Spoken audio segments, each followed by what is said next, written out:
सो hey guys, कैसे हो आप सभी लोग। Welcome back to my channel एजी अनाई मांगा। तो गाइस, आज मैं एक्सप्लेन करने जा रहा हूँ बुक ऑफ एस्पर के एपिसोड नंबर 479 को कि काफी ज्यादा अमेजिंग होने वाला है। इसलिए पहले ही वीडियो को लाइक शेयर कमेंट सब कुछ कर डालना। और बाकी जिन लोगों ने भी अभी तक इसके पिछले एपिसोड को नहीं देखा है तो मैंने उस एपिसोड का लिंक इस वीडियो के नीचे डिस्क्रिप्शन में दे दिया है। आप लोग जाकर के पहले उस एपिसोड को देख लीजिए। बाकी जिन्होंने ऑलरेडी देख रखा है तो उनके लिए शुरू करते हैं हमारा आज का ये वाला एपिसोड। तो अब इस एपिसोड की स्टार्टिंग में हमें गुयू को दिखाया जाता है, जहाँ पे कि उसकी साइड पे खड़े सभी लेवो डिसाइपल्स उससे देख काफी ज्यादा हैरान होते हुए कहते हैं ये तो इनर सेक्ट का सबसे स्ट्रॉन्गेस्ट डिसाइपल गुयू है। जबकि भाई हमारा ज़ूफेन उसे देख कहता है कि ये लड़का आखिर ये कौन है और आखिर ये मुझे देखा देखा सा क्यों लग रहा है, क्या मैंने इसे कहीं देखा है। इधर भाई ज़ूफेन को तो उसे ना पहचान तो वो देख करके तो गैंगर और यूलिंग तो काफी ज्यादा हैरान हो गए होते हैं, मगर गुयू अभी भी सीरियस तरीके से ज़ूफेन की ओर ही घूर रहा होता है, जबकि ज़ूफेन भी उसी की ओर देख रहा होता है। तभी यूएर ज़ूफेन को याद दिलाते हुए बताती है कि आप दोनों एक दूसरे को जानते हैं। मास्टर, क्या आप भूल गए लास्ट इंटरसेक्ट कंपटीशन में आपने इसके ऊपर अपने एक ब्लो के साथ अटैक किया, इसे एक ही स्वैप में नॉकआउट कर दिया। ये ग्रैंड मास्टर का चहीता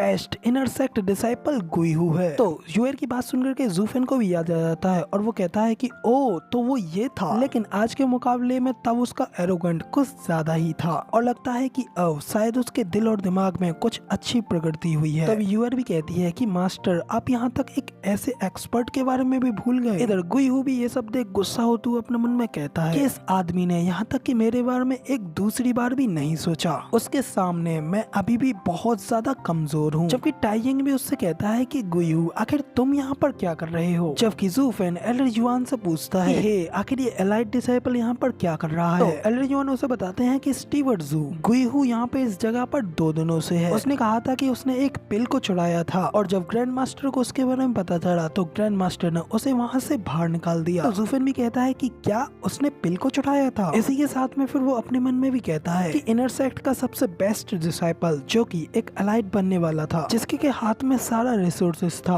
जो भी वो चाहता, मगर फिर भी उसने चोरी की। सोचने के बाद फिर ज़ूफेन गुयू से कहता है तुम यहाँ पर मेरे लिए आए हो, मैंने सही कहा ना। ज़ूफेन की ये बात सुनकर के वहाँ पे खड़े सभी लोग तो काफी ज्यादा हैरान हो गए होते हैं, जबकि गुयू भी काफी ज्यादा शॉक हो गया होता है और अपने मन में कहता है कि भयंकर, ये तो एकदम भयंकर है। इसी के साथ वो गुस्से में अपने दांत भी पीसने लगता है। टाइयिंग कहता है कि ओ तो तुम यहाँ पर अपना बदला लेने के लिए आए हो, लेकिन आखिर किस तरीके की नाराजगी ने तुमको इतना नीचे ढकेल दिया कि तुम इसे पाने के लिए इतना नीचे तक गिर चुके। तभी गुयू भी उससे कहता है कि चुप रहे, आखिर तू किसे मूर्ख कह रहा है। इसी के साथ गुयू अपने मास्टर की बात याद करते हुए आगे बढ़ने लगता है, जहाँ पे कि उसके मास्टर ने कहा था कि तुम अपने ही एनवायरनमेंट के एक प्रोडक्ट हो, जबकि मैं दिल के मामलों में माहिर नहीं हूँ। जबकि इम्पेयरमेंट्स 5 मेंटेलिटी हाई वेनरेबल के साथ रहने के कारण इतने विकसित हो गई है कि उसने अपनी डोमेन को एक मर्डर वेपन बना लिया है। और अब अगर तुम अपने रास्ते पर आगे बढ़ना चाहते हो तो तुम्हें उस लड़के के साथ चलना होगा, क्योंकि एक स्ट्रॉन्गेस्ट आदमी हमेशा स्ट्रॉन्गेस्ट ही रहता है, फिर चाहे वो कहीं भी रहे। तो अब इधर अपने मास्टर की ये सारी बातें याद करने के बाद में गुयू ज़ूफेन से कहता है कि ज़ूफेन, मेरी इच्छा है कि मैं तुम्हें फॉलो करूं। तो तभी ये सुन ज़ूफेन भी उससे कहता है कि मगर लेकिन क्यों। तो गुयू कहता है कि मैं तुम्हारे साथ रह करके अपने दिल को ट्रेंड करना चाहता हूँ। गुयू की ये बात सुनने के बाद में ज़ूफेन भी उसे हैरानी से देखने लगता है, फिर साथ ही हल्की सी स्माइल करता है, फिर हंसते हुए कहता है कि ठीक है फिर अब तुम तुरंत यहाँ आ जाओ। जबकि गैंगर तो काफी ज्यादा हैरान हो जाता है और ज़ूफेन से कहता है कि रुको मास्टर। फिर ज़ूफेन के कान में जाकर के उसे बताता है ग्रैंड एल्डर अपने इस डिसाइपल का बहुत ज्यादा ख्याल रखते हैं और अगर वो इसे इस तरीके से यहाँ आने देते हैं तो ये पक्का से उनके दिमाग की कोई ना कोई ट्विस्टेड प्लानिंग होगी। इसके अलावा क्या इससे आपकी और सेक्ट लीडर की महान योजना पर असर नहीं पड़ेगा। तो अब तभी ये सुन ज़ूफेन गैंगर के सिर पे एक टपली मारते हुए उससे कहता है रंड, तुम्हारी ये सावधानी बिल्कुल ही बेकार है, हमने तो बस अभी शुरुआत ही की है। तो इनर सेक्ट के किसी भी एल्डर को इस बात की किसी भी तरीके से भनक भी नहीं लग सकती है, और तुम्हें नहीं लगता है कि क्या मेरी जांच करने के लिए अपने डिसाइपल को इतनी जल्दी यहाँ भेजना बिल्कुल ही वेस्ट है। और इसके अलावा कह करके फिर ज़ूफेन गुयू की ओर उसकी आंखों की ओर देखने लगता है और फिर कहता है कि उसकी आंखों में अब जो वो लुक है वो मेरे एक दोस्त की तरह है, वो भी मार्शल आर्ट का एकदम दीवाना था। ठीक है फिर तुम अब चिंता मत करो, वो यहाँ पर सिर्फ ट्रेनिंग के लिए आया है। तो अब तभी एल्डर जुआन भी हंसते हुए कहते हैं कि हाँ, मुझे भी बिल्कुल यही लग रहा है। गुयहू एक बहुत अच्छा जासूस होने के लिए कुछ ज्यादा ही जिद्दी और इम्पल्सिव है, जहाँ तक कि उसके मास्टर ने फिर चाहे उसे कोई टास्क ही क्यों ना दिया हो, फिर भी वो टास्क उसके स्वभाव से जरूर टकराएगा। लेकिन फिर भी मैं इसकी आंखों में इसकी सिंसियरिटी को फील कर सकता हूँ, इसकी सीखने की वो इच्छा मैं उसे अच्छी तरीके से फील कर सकता हूँ। इसी के साथ में फिर एल्डर जुआन अपने मन में कहते हैं कि ये कितना ज्यादा रेयर है कि कुछ यंगस्टर्स अपनी राह पर चलने के लिए कुछ भी कर जाने के लिए तैयार हो जाते हैं। साथ में फिर एल्डर जुआन हंसते हुए भी अपने मन में कहते हैं कि सचमुच ग्रैंड एल्डर एक ट्रूली विजनरी है। वो ये अच्छी तरीके से जानते हैं कि उनके डिसाइपल को किसकी ज्यादा जरूरत है। तो अब जब एल्डर जुआन इधर ये सब सोच रहे होते हैं कि तभी दूसरी ओर टाइजिंग गुयहू से कहता है कि सीनियर ब्रदर गुयहू, तुमने मुझसे कहा था कि तुम उसे फॉलो करना चाहते हो, क्या तुम इस बात के लिए पूरी तरीके से श्योर हो? आप तो इनर सेक्ट के सबसे ग्रेटेस्ट डिसाइपल हो, लेकिन फिर भी आप इस तरीके के वेस्ट को फॉलो करना चाहते हो? और क्या अपनी सिर्फ एक गलती की वजह से आप अपनी सारी डिग्निटी, अपनी सारी प्राइड को इस तरीके से खोना चाहते हो? टाइजिंग की ये सारी बातें सुनने के बाद में गुयहू उसे झटकते हुए उससे कहता है कि तुम कुछ भी नहीं जानते हो, लेकिन मैं तुम्हारी ये बात तो मानूंगा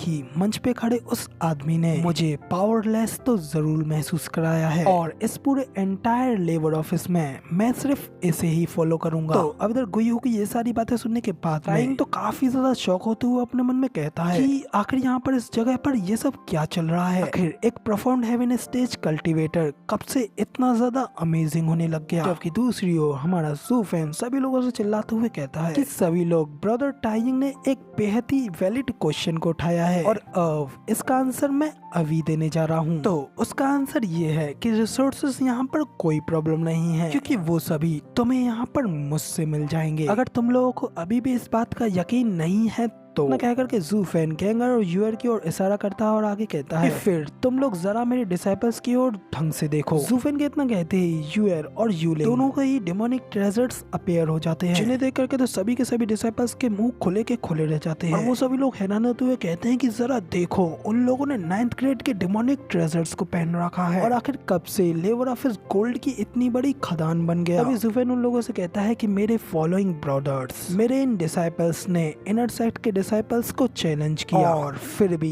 ये लोग बिल्कुल सही सलामत वापस आ गए। तो अब तुम ही बताओ कि आखिर ऐसा क्यों हुआ? क्योंकि मैंने इन लोगों को उनसे कई गुना ज्यादा रिसोर्सेस और ट्रेनिंग दी है। तो अब जो कोई भी मुझे फॉलो करना चाहता है वो जल्दी से मेरे नाम को पुकारो। तो अब इधर जू फैन के इतना कहते ही वहाँ पे खड़े सभी के सभी डिसाइपल्स स्टीवर्ड जू, स्टीवर्ड जू, स्टीवर्ड जू के नारे लगाने लगते हैं। लेकिन इसी के साथ हमारा ये वाला एपिसोड यहाँ पे पूरी तरीके से कंप्लीट हो जाता है, और अब इसकी आगे की स्टोरी आप लोगों को कल देखने को मिलेगी। तो गाइस फिलहाल वीडियो पसंद आई हो तो यार एक लाइक कर देना, साथ ही कमेंट करके जरूर बताना कि आपको हमारा ये वाला वीडियो का एक्सप्लेनेशन कैसा लगा। और चैनल पर नए हो और आगे भी ऐसी अमेजिंग वीडियोस को देखना चाहते हो तो इस चैनल को सब्सक्राइब जरूर से कर देना। शुक्रिया।